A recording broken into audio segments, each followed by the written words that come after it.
నమస్కారం, నా పేరు Prem Kashi, chartered accountant and company సెక్రటరీని. కిందటి వీడియోలో బిట్కాయిన్ అంటే ఏంటి, బిట్కాయిన్ ఎలా కొనాలి అనే కాన్సెప్ట్స్ని మనకి అర్థమయ్యేలా ఈజీగా ఎక్స్ప్లెయిన్ చేశాను. ఈ వీడియోలో క్రిప్టో కరెన్సీస్ ఆర్ బిట్కాయిన్స్కి సంబంధించి ఒక ఇంపార్టెంట్ కాన్సెప్ట్స్ని డిస్కస్ చేయబోతున్నాను.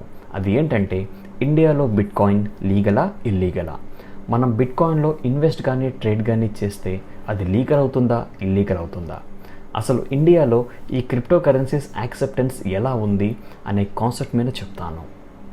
ముందుగా బిట్కాయిన్స్లో డీల్ చేయడం అంటే ఏంటి? సాధారణంగా బిట్కాయిన్స్లో డీల్ చేయడం అంటే వాటితో ఇన్వెస్ట్ చేయడం కానీ ట్రేడ్ చేయడం కానీ అంటారు. అంతేకాక బిట్కాయిన్ని ఒక మోడ్ ఆఫ్ పేమెంట్గా యూస్ చేసినా అది బిట్కాయిన్స్లో డీల్ చేయడం అనే చెప్పాలి. అంటే cash on delivery, card payments అనే ఆప్షన్స్ మనకి ఆన్లైన్ పర్చేసెస్ ఆప్షన్స్లో ఎలా ఉన్నాయో అలానే క్రిప్టో కరెన్సీస్లో కూడా మనం ఆ పేమెంట్స్ని చేయొచ్చు. ఇలా ఈ మూడు రకాల్లో ఏది మనం యూస్ చేసినా అది క్రిప్టో కరెన్సీస్తో డీల్ చేసినట్టే అవుతుంది. అయితే చాలా కంట్రీస్లో ఈ బిట్కాయిన్ లీగలైజ్ చేశారు. అంటే ఆ కంట్రీలో ఉన్న వాళ్ళు ఎటువంటి రెస్ట్రిక్షన్స్ కానీ ఎటువంటి ప్రాబ్లమ్స్ కానీ లేకుండా ఈ బిట్కాయిన్స్ ఆర్ క్రిప్టో కరెన్సీస్ని ఒక నార్మల్ కరెన్సీ లాగా వాడుకోవచ్చు. బిట్కాయిన్ని కంప్లీట్గా లీగలైజ్ చేసిన టాప్ 5 కంట్రీస్ గురించి చూద్దాం. అవేంటంటే Japan, United states of America, south Korea, Germany ఇంకా ఆస్ట్రేలియా. అయితే ఇండియా గురించి మాట్లాడితే బిట్కాయిన్ ఇండియాలో లీగలా కాదా? ఈ క్వశ్చన్కి ఆన్సర్ అంత యాక్యురేట్గా మనకి తెలియకపోవచ్చు. నా వ్యూస్ ఏంటో ఈ వీడియోలో చెప్తాను. బిట్కాయిన్ని ఇల్లీగల్ అని ఎక్కడా కూడా రిటర్న్గా రాసి నోటిఫై చేసి ఇంప్లిమెంటేషన్లో తీసుకురాలేదు. అయితే బిట్కాయిన్ మనకి లీగల్ టెండర్ అయితే కాదు. అంటే మనం మన రూపీ కరెన్సీ లాగా మన అవసరాలకి ఈ క్రిప్టో కరెన్సీస్ని వాడుకోలేము. ఎందుకంటే దీన్ని లీగల్ టెండర్ అని మన గవర్నమెంట్ యాక్సెప్ట్ చేయలేదు కాబట్టి.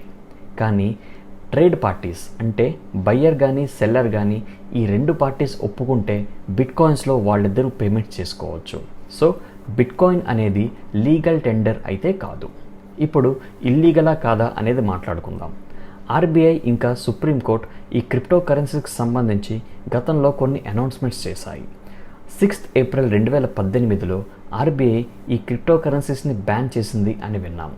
అసలు ఆ సర్క్యులర్లో ఏముంది అనేది ఇప్పుడు చూద్దాం. ఆర్బీఐ బ్యాంక్స్ని ఈ బిట్కాయిన్స్ ఆర్ క్రిప్టో ఎక్స్చేంజెస్తో డీల్ చేయొద్దు అని చెప్పింది.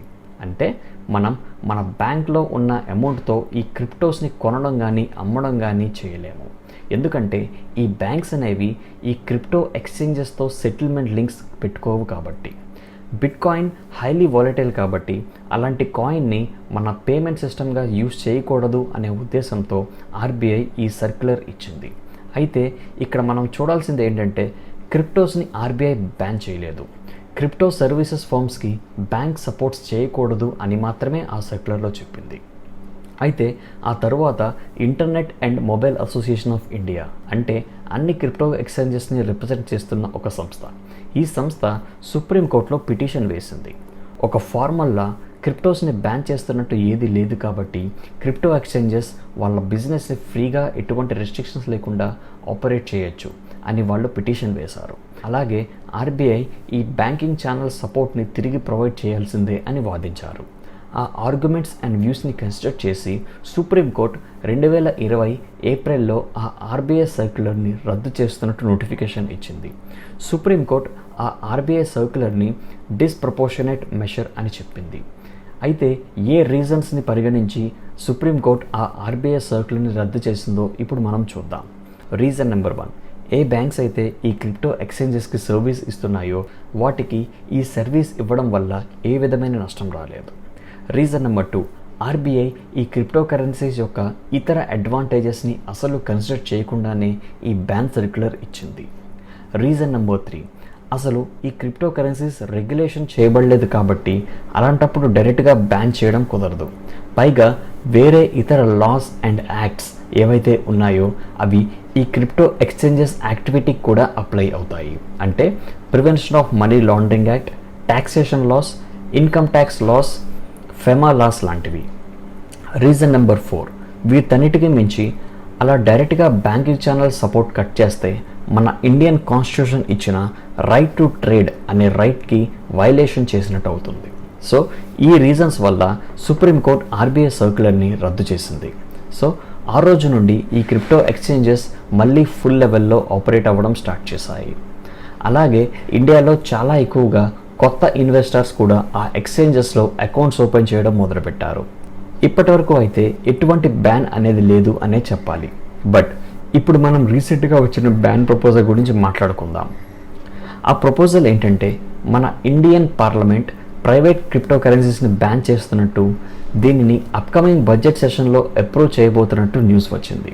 Crypto currencies and regulation of official digital currency bill 2021 అనే బిల్ పేరుతో ఇండియాలో ఉన్న అన్ని ప్రైవేట్ క్రిప్టో కరెన్సీస్ని బ్యాన్ చేస్తున్నట్టు, అలాగే అఫీషియల్ డిజిటల్ కరెన్సీని ప్రపోజ్ చేస్తూ ఒక ఫ్రేమ్వర్క్ని తీసుకొస్తున్నారు అని ఆ న్యూస్ ప్రకటించింది. అయితే కొన్ని క్రిప్టోస్ని ఎక్సెప్షన్స్గా కన్సిడర్ చేసి వాటి యొక్క అండర్లైన్ టెక్నాలజీని ప్రమోట్ చేస్తూ వాటికి ఎగ్జెంప్షన్ ఇస్తుందని ఆ సర్క్యులర్ చెప్పింది. సో ఇలా కొన్ని క్రిప్టోస్ని యాక్సెప్ట్ కానీ రెగ్యులేషన్ చేస్తా అంటున్నారు. అయితే అవి బిట్కాయిన్ కానీ ఇథీరియం కానీ యూఎస్డిటీ లాంటివి అవ్వచ్చు అనేది మా అభిప్రాయం. ఎందుకంటే ఆ క్రిప్టోస్కి యూనివర్సల్ యాక్సెప్టెన్స్ ఉంది, అలాగే బ్లాక్ చైన్ టెక్నాలజీని బేస్ తీసుకొని నడుస్తున్నాయి. కాబట్టి ఈ విషయం మీద మరింత క్లారిటీ రావాలంటే మనం ఏప్రిల్ 8 వరకు వెయిట్ చేయాల్సి ఉంటుంది. ఎందుకంటే అప్పుడు ఈ బిల్స్ని ఏ కండిషన్స్తో పార్లమెంట్లో పాస్ చేస్తారో అనేది తెలుస్తుంది. కాబట్టి సో బిట్కాయిన్ లీగలా అంటే ప్రస్తుతానికి ఇల్లీగల్ కాదు అనే చెప్పాలి. ఇలాంటి న్యూస్ వల్ల క్రిప్టో మార్కెట్స్లో కొంచెం పానిక్ సెల్లింగ్ ఎక్కువగా ఉంటుంది. అయితే ఇప్పుడు అసలు ఈ క్రిప్టో కరెన్సీస్ని కంప్లీట్గా బ్యాన్ చేయొచ్చా అనేది మాట్లాడుకుందాం. మా వ్యూ ఏంటంటే అలా బ్యాన్ చేయడం కుదరదు అనే చెప్పాలి. ఎందుకంటే ఇది ఇంటర్నెట్ మీద ఉన్న కరెన్సీ, ఒక సెంట్రల్ అథారిటీ ఇచ్చే కరెన్సీ కాదు. అందుకే ఈ క్రిప్టోస్ని వరల్డ్ వైడ్గా ఎక్కడైనా యూస్ చేసుకోవచ్చు. సో సింపుల్గా చెప్పాలంటే ఇంటర్నెట్ ఉన్నంత వరకు ఈ క్రిప్టో కరెన్సీస్ ఉంటాయి. వీటిని కంప్లీట్గా బ్యాన్ చేయలేం అనే చెప్పాలి. మన ఇండియా ఈ బ్యాన్ని ఎలా ఇంప్లిమెంట్ చేస్తుందో చూడాలి. ఒకవేళ బ్యాన్ చేస్తే గనక మనం క్రిప్టోస్ ఏమవుతాయంటే మనం వేరే పేమెంట్స్కి ఈ క్రిప్టో కరెన్సీస్ని వాడుకోవచ్చు. అంటే పేపాల్ లాంటి పేమెంట్ గేట్వేస్ మనం షాపింగ్ చేస్తున్నప్పుడు ఆర్ ఏదైనా ఫీజు కట్టుతున్నప్పుడు మన దగ్గరున్న ఈ క్రిప్టోస్తో పేమెంట్స్ చేసుకోవచ్చు. సో అదండి క్రిప్టోస్ కానీ బిట్కాయిన్స్ యొక్క లీగల్ స్టేటస్ ఇన్ ఇండియా. రాబోయే రోజుల్లో మనకి క్లియర్ ఇన్ఫర్మేషన్ తెలియచ్చు. అలాగే ఆర్బీఐ ప్రపోజ్ చేస్తున్న ఈ అఫీషియల్ డిజిటల్ కరెన్సీ అంటే ఏంటి అనే విషయం మీద నెక్స్ట్ వీడియోలో సెంట్రల్ బ్యాంక్ డిజిటల్ కరెన్సీ అనే టాపిక్లో డిస్కస్ చేస్తాను. ఈ వీడియో నచ్చినట్టయితే లైక్ చేసి మీ వ్యూస్ని కామెంట్ సెక్షన్స్లో తెలియజేయండి. అలాగే మా వీడియోని షేర్ చేయండి. సబ్స్క్రైబ్ చేసుకొని మా ఛానల్కి సపోర్ట్ చేయండి. Thank you.